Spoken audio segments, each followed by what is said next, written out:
दोस्तों नमस्कार। ये है अजय कुमार यादव जी, जो कि मुरादाबाद CSE 084 के सीनियर साहब। इनके नाम बहुत सी प्रॉपर्टियां हैं जो इस वीडियो में भी आपको दिखाई जाएगी। और इनके CSE में 21 और 22 अगस्त 2014 को कितना पैसा जमा हुआ उसकी कुछ रसीदें मेरे पास पहुंची है।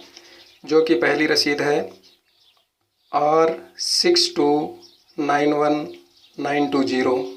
दूसरी रसीद है R66511100। इसके बीच में गैप आता है 3,69,180 स्लिप 21 और 22 अगस्त 2014 में जमा हुई है। और उनका गैप आता है 3,000 से अगर गुना करें तो 1,07,75,43,000 रुपये 21 और 22 अगस्त 2014 में जमा हुआ है। ये रसीदें मेरे पास कम पहुंची है और भी पहुंचने वाली हैं। तो आप अपने सीनियर से पूछिए कि ये 21 और 22 अगस्त 2014 को जो पैसा आया वो आतंकवादियों को क्यों गया। क्योंकि जीरो चैनल यह बोल रहा है कि 21 और 22 अगस्त 2014 को जो पैसा आया वो आतंकवादियों को गया। मैंने आपको दोनों रसीदें भी दिखाई है, इनका गैप आप निकाल लीजिए, बता भी दिया है। और 3,000 से आप गुणा कर भी लीजिए, जो मैं बता रहा हूँ उतना पैसा आता है कि नहीं आता है। अगर इन लोगों ने PSL के पैसे से प्रॉपर्टी अपने नाम कर ली, पैसा आतंकवादियों को दे दिया जैसे कि जीरो चैनल कह रहा है, तो हम लोगों को पैसा मिलेगा कहाँ से। लोढ़ा कमेटी के पास केवल 11,607 करोड़ 96 लाख रुपए की प्रॉपर्टी है, तो हमें कहाँ से मिलेगा। तो आप सभी लोगों को ये वीडियो भेजिए जो अपने बड़े सीनियर हैं। और जैसे कि अजय यादव जी को तो भेजिए ताकि उनको पता लगे कि इतना पैसा हम लोगों ने आतंकवादियों तक क्यों पहुंचा दिया, किसने पहुंचा दिया, कहाँ गया। इसकी जानकारी अपने मैनेजर से ले, मैनेजमेंट से ले और अपने सभी जूनियरों को बताएं कि यह पैसा आपका सुरक्षित पड़ा है, आपको ब्याज सहित मिलेगा। आगे आप खुद समझदार हैं साथियों। इसी तरह से मैं सभी CSE से अनुरोध करता हूं कि सारे सीनियर मिलें और 21 और 22 अगस्त 2014 की जितनी भी स्लिप आप लोगों के पास है, जितनी भी बॉन्ड आप लोगों के पास है, वो जीरो चैनल तक पहुंचाने की कृपा करें। जैसे कि जीरो चैनल आप सभी लोग देख रहे होंगे, उसी की कटिंग एक मैं इस वीडियो में आपको दिखाने जा रहा हूं, जिसमें अजय कुमार यादव के नाम से बहुत सारी प्रॉपर्टियां हैं वो बताई गई है। वो आप स्क्रीन पर चेक करिए। फिर आप सेबी की साइट पर जा कर के चेक करिए क्या ये सच है या झूठ है। फिर आप अपने सीनियर से लिखित में लीजिए कि हमें यह पैसा कैसे दिलाओगे, सुरक्षित है या नहीं है, ये लिखित में दीजिए। धन्यवाद दोस्तों। जय हिंद, जय भारत। आइए अगली प्रॉपर्टी देख लेते हैं। ये अजय कुमार यादव की है, जिनसे कल बात हुई है। ये देखिए, ये अजय कुमार यादव का फोटो लगा हुआ है। ये देखिए, नॉट फॉर सेल की सील लगी हुई है। पंजाब में प्रॉपर्टी है।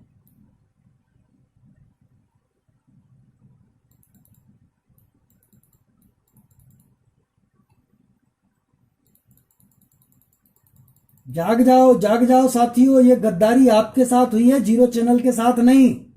जीरो चैनल सिर्फ आप लोगों के सामने सत्य प्रस्तुत कर रहा है। बाकी समझिए, आप लड़ाई लड़नी है आपको, जीतनी है आपको, समस्या है आपकी। जीरो चैनल सिर्फ आप लोगों को ये जानकारी दे रहा है कि जो आपके बगल में खड़े हैं, जो आपके हितैषी बन रहे हैं, सबसे बड़े आपके दुश्मन वही हैं। उन्होंने आप ही के पैसों से संपत्तियां अपने नाम ले ली। ये देखिए, ये 5,92,000 की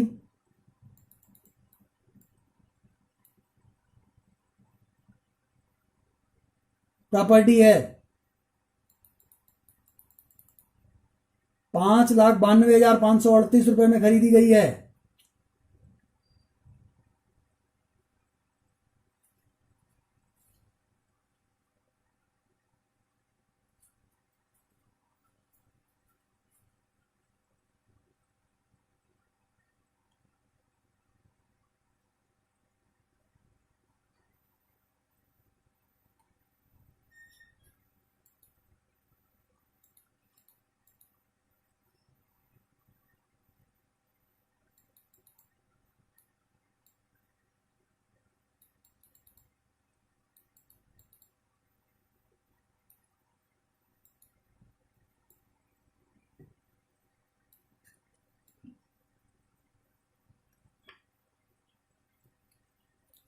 ये नॉट फॉर सेल की सील लगी हुई है, अजय कुमार यादव के नाम पर खरीदी गई है ये प्रॉपर्टी।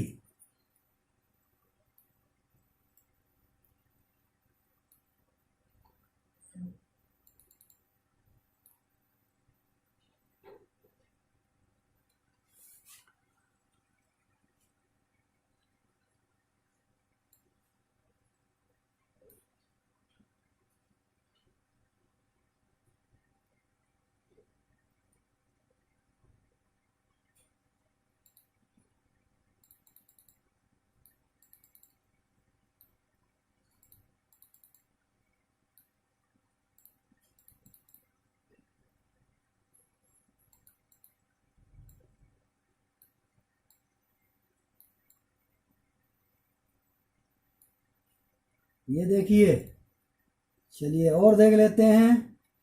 ये भी अजय कुमार यादव,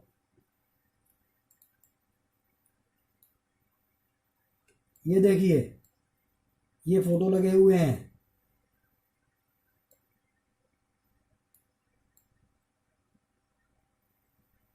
ये RM लोढ़ा कमेटी के सिग्नेचर हैं, नॉट फॉर सेल की सील लगी हुई है। 12 जनवरी 2007 को खरीदी गई है।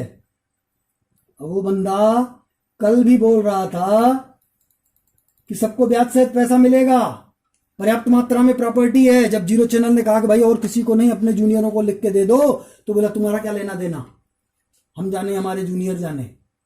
मैं रिक्वेस्ट करूंगा उनके जूनियरों से कि जाग जाइए। जीरो चैनल तो इनको ताउम्र इसी प्रकार बदनाम करता रहेगा, क्योंकि नंगे हैं तो इनकी नंगाई तुच्चाई सबको दिखाता रहेगा। लेकिन आप चाहते हो तो आप इनसे युद्ध छेड़ो। ये जो प्रॉपर्टी है वो 5 लाख की थी, ये 7,72,482 की है।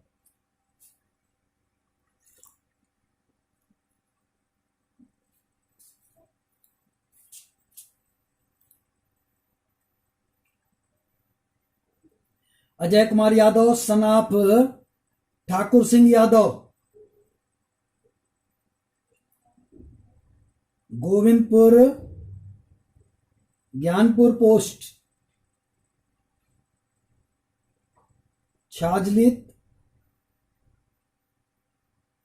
मुरादाबाद यूपी, ये एड्रेस दी हुई है।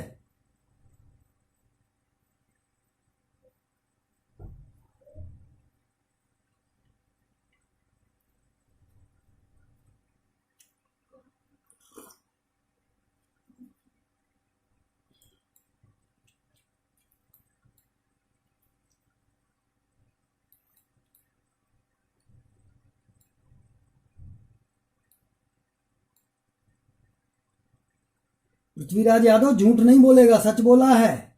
पवन खंडेलवाल झूठ नहीं बोलेगा, सच बोला है। हमने पता किया, सेबी से भी पता कर लिया, ये देख लीजिए, नॉट फॉर सेल की सील लगी हुई है। आइए आगे और देख लेते हैं। ये एक और है, MR नंबर 19,770/16, ये भी अजय कुमार यादव, ये 2,13,000 की है।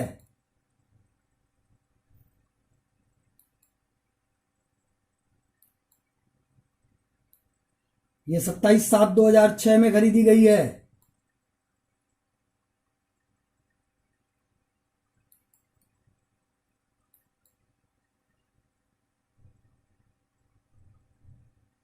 देखिए साथियों, ये देखिए, ये प्रॉपर्टी इनके नाम है जो PSEL के नाम पर होनी चाहिए थी।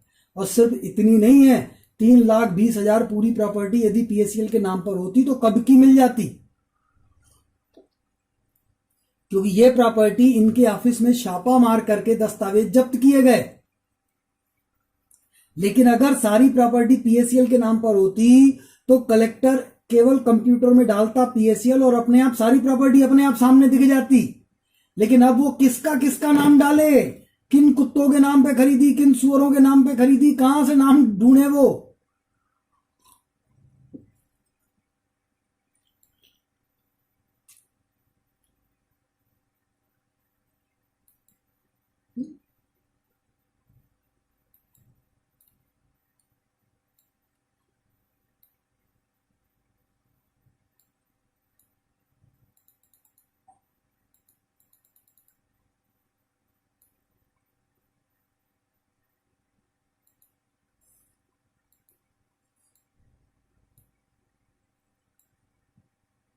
ये देखिए,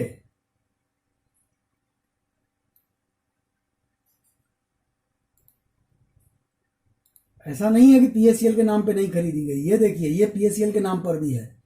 तो ठीक इसी प्रकार सारी जमीनें खरीदी जाती, क्या दिक्कत थी? ये इसमें लिखा हुआ है खरीदार पीएससीएल लिमिटेड, अधिकृत पर्सन कोई भी हो सकता है, उसमें कोई दिक्कत नहीं है।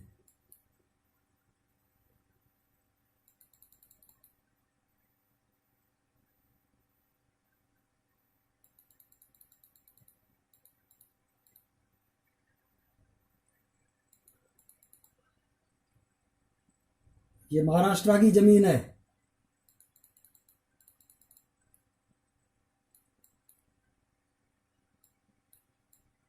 पीएससीएल लिमिटेड,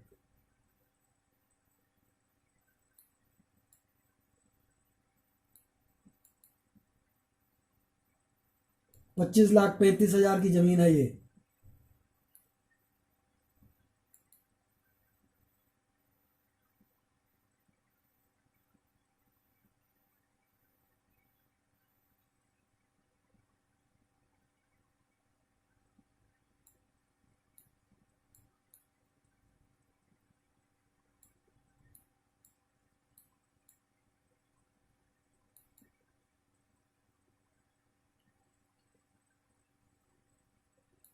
ये देखिए साथियों, ये आप लोगों को समझना पड़ेगा। जीरो चैनल के पास पूरे सबूत हैं, क्योंकि इन्होंने जिस प्रकार ये प्रॉपर्टी पीएससीएल के नाम खरीदी है, इनको सारी ही पीएससीएल के नाम पे खरीदनी चाहिए थी। इन्होंने सारी नहीं खरीदी।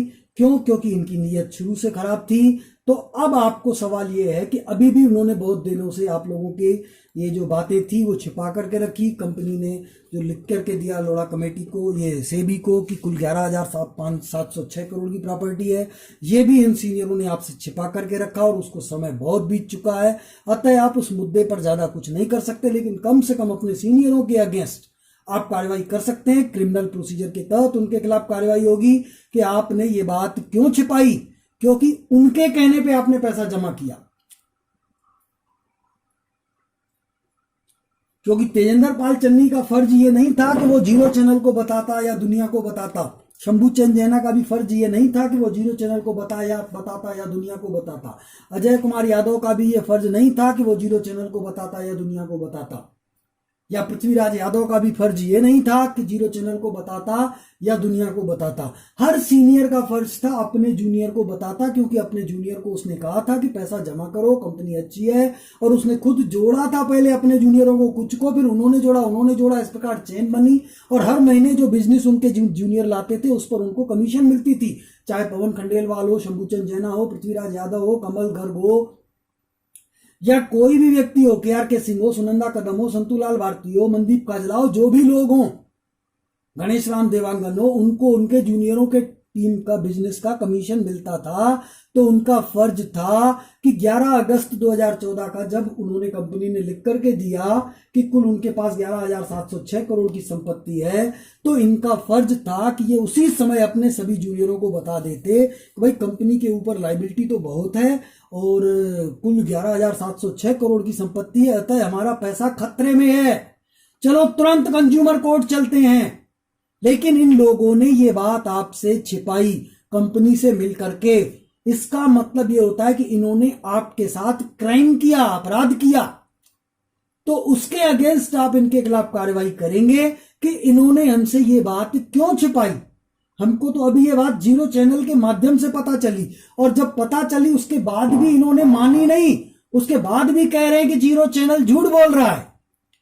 तो इसलिए जीरो चैनल आपसे कहता है कि आप सबसे पहले इनसे विवाद मत करो, इनसे लिखवा लो कि जीरो चैनल झूठ बोल रहा है, कंपनी ने ऐसा लिख करके नहीं दिया है। ये दस्तावेज आपके हाथ में आएंगे तो आप भविष्य में जब लोढ़ा कमेटी आपको ब्याज सहित पैसा नहीं देगी तो उस समय आप अपने सीनियर को हथकड़ी लगवा सकते हो, और वो काम आपको करना पड़ेगा। 21-22 का पैसा उड़नछू हुआ है, ये आपके सभी सीनियरों को पता था। कई सारे सीनियरों ने ये जीरो चैनल को जानकारी दी है। ये देखिए, ये पीएससीएल के नाम से जो प्रॉपर्टी परचेस की गई है उसमें कब कब पेमेंट दी गई है, देखिए पूरे बाकायदे चेक नंबर के माध्यम से डिटेल है। और जो लोगों के नाम से खरीदी गई है जानबूझ के उसमें पेमेंट की डिटेल ही नहीं दी गई है।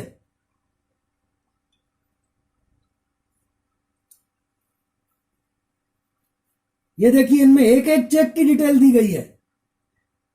इसीलिए जीरो चैनल बोल रहा है कि सारी प्रॉपर्टी पीएसएल के नाम पर होती तो आज आप लोगों के सामने दिक्कत होती ही नहीं, और आप जाग जाओगे तो पूरी 3,20,000 संपत्तियां मिल जाएंगी, 50 लाख करोड़ की पूरी संपत्ति मिल जाएगी। आप सभी लोगों को न सिर्फ ब्याज सहित पैसा मिलेगा बल्कि आप लोगों को हर एजेंट को मुआवजा भी मिलेगा। अतः जाग जाओ और कार्यवाही करो, अपने अपने सीनियरों से पूछो, जो भी निगेटिव सीनियर है उनसे पूछो कि भाई आप भी इसमें सम्मिलित हो तो फिर तैयार रहो। ये वीडियो उनको दिखाइए। बाकी साथियों आप लोगों की मर्जी, क्योंकि साथियों कार्यवाही अगर आप समय पर करेंगे तो ज्यादा अच्छा रहेगा, जितना लेट करेंगे उतनी दिक्कत होगी। 21-22 का डाटा तैयार करिए, इनको हथकड़ी लगवाने का प्रयास करिए ताकि इनके खिलाफ कार्यवाही हो, क्योंकि पैसा मिलने की संभावना बहुत कम है। क्योंकि आप लोगों के पास रसीदें भी बहुत सारी गायब हैं। तो आप पैसा अगर इस प्रॉपर्टी के पीछे पड़ोगे या कोर्ट के जरिए सिर्फ पैसा मांगोगे तो आप लटकते जाओगे, 40-50 साल तक कुछ भी नहीं होगा। उससे बेहतर है कि इन्होंने जो आपसे झूठ बोला कि 11 अगस्त 2014 को जब कंपनी ने लिख करके दिया है कि 11,706 करोड़ की संपत्ति है और इन्होंने आपसे ये बात छिपाई, ये अपराध है, क्योंकि ये आपके सीनियर का फर्ज था। और ऐसा नहीं है कि उन्होंने नहीं पढ़ा, उन्होंने पढ़ा है, उन्होंने पढ़ा है। वो लोग कोर्ट में गए थे भाई, जंतर मंतर पर गए थे, वो संगठनों के पदाधिकारी हैं, उन्होंने वो पढ़ा है। आपके सीनियरों ने संसदों को ज्ञापन सौंपा है, बिना आदेश पढ़े कैसे ज्ञापन सौंप दिया? अदालत नहीं मानेगी। अदालत कहेगी कि 12 अक्टूबर 2019 को आप संसद के पास गए थे और संसद से ये कहा कि आप संसद में मुद्दा उठाओ, लोढ़ा कमेटी पैसा नहीं दे रही है, इतने दिन हो गए। आपने बिना 22 अगस्त 2014 का आदेश पढ़े कैसे बोल दिया? आपने लोढ़ा कमेटी का नाम क्यों लिया? आपने सेबी का नाम क्यों लिया? आपने ये क्यों नहीं कहा कि भाई हमको इमरान खान पैसा नहीं दे रहा है? आपने ये क्यों नहीं कहा कि हाफिज सईद पैसा क्यों नहीं दे रहा है? आपने सेबी का जिक्र क्यों किया? आपने लोढ़ा कमेटी का जिक्र क्यों किया? क्योंकि आपने सुप्रीम कोर्ट का आदेश पढ़ा, और जब सुप्रीम कोर्ट का आदेश पढ़ा तो सुप्रीम कोर्ट में लिखा हुआ है कि 22/8/2014 को सेबी ने जो आदेश दिया था उसको मान्य किया जाता है। तो आपने 22/8/2014 का आदेश कैसे नहीं पढ़ा होगा? पढ़ा होगा। और जब पढ़ा वो आदेश, उसमें लिखा हुआ था 11,706 करोड़ की संपत्ति है, तो इमीडिएट आपने मैनेजमेंट के खिलाफ क्या किया कि बाकी संपत्ति कहां है? चलिए, मैनेजमेंट के पास आप नहीं गए, आपने सुप्रीम कोर्ट में एप्लीकेशन क्यों नहीं दी? तुरंत रिव्यू पिटीशन क्यों नहीं लगाई? क्यों नहीं सुप्रीम कोर्ट में रिव्यू पिटीशन फाइल करी कि सुप्रीम कोर्ट ने अपने आदेश में इस बात का जिक्र क्यों नहीं किया कि जब कंपनी के पास लायबिलिटी इतनी है, कंपनी ने लायबिलिटी उस समय 49,100 करोड़ की बताई है। कंपनी 11 अगस्त को जो अपनी लायबिलिटी बताई है वो कंपनी ने 49,100 करोड़ की बताई है।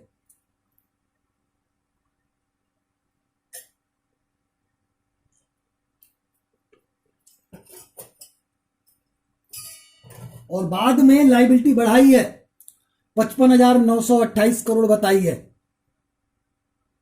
55,927 करोड़ 28,96,523 रुपए 50 पैसे। और फिर बाद में बताया है कि जो अगस्त 2014 का कलेक्शन 800 करोड़ बताया गया वो एक्चुअल में 8,000 करोड़ है, यानी टोटल लायबिलिटी 65,000 करोड़ की हो गई। सिर्फ प्रिंसिपल अमाउंट ब्याज सहित 2 लाख करोड़ होता है। कैसे मिलेगा? रिव्यू पिटीशन लगानी चाहिए थी, इन्होंने नहीं लगाई, और आज तक अपने जूनियरों से यह बात छिपा करके रखी, उन जूनियरों से जिनके बिजनेस पर इन्होंने कमीशन खाया है। तो ये एक क्रिमिनल केस बनता है इस पर, तो उनके खिलाफ कार्रवाई करवाइए, उनको हथकड़ी लगाइए, उनको जूते मरवाइए कोर्ट में, तभी आप लोगों को सुकून मिलेगा। और फिर इन्होंने जहां छिपा करके 50 लाख करोड़ की प्रॉपर्टी रखी है वो भी निकाल के देंगे फिर। और 21 और 22 अगस्त 2014 की रसीदें आपके हाथ में है क्योंकि पृथ्वीराज यादव ने बताया, कमल गर्ग ने बताया, के सिंह ने बताया, संतू लाल भारती ने बताया, और जीरो चैनल ने ब्रांचों में पता किया, बहुत सारी रसीदें जारी हुई हैं, किसी बैंक में पैसा जमा नहीं हुआ, वो पैसा कोई डीडी नहीं बनी, हवाला के जरिए पैसा ऊपर गया, वहां से आतंकवादियों को गया। तो आपके पास तो प्रमाण रसीदें हैं ना, आप कोर्ट में पूछ सकते हो कि जीरो चैनल झूठ बोल रहा होगा, हमें उस पर विश्वास नहीं है, लेकिन पैसा कहां है? पैसा तो गायब है, आज तक इन्होंने क्यों नहीं बताया? काउंटर पे तो यही लोग बैठे थे। तो ये कार्रवाई आप लोगों को करनी पड़ेगी, करिए, इत्मीनान से करिए, क्योंकि अगर आप नहीं करेंगे साथियों तो इसकी कीमत भी आप ही को चुकानी पड़ेगी, जीरो चैनल नहीं चुकाएगा। चलिए साथियों, इसी के साथ ये कार्यक्रम समाप्त करते हैं। शिवरात्रि, गुड नाइट, जय हिंद, जय भारत।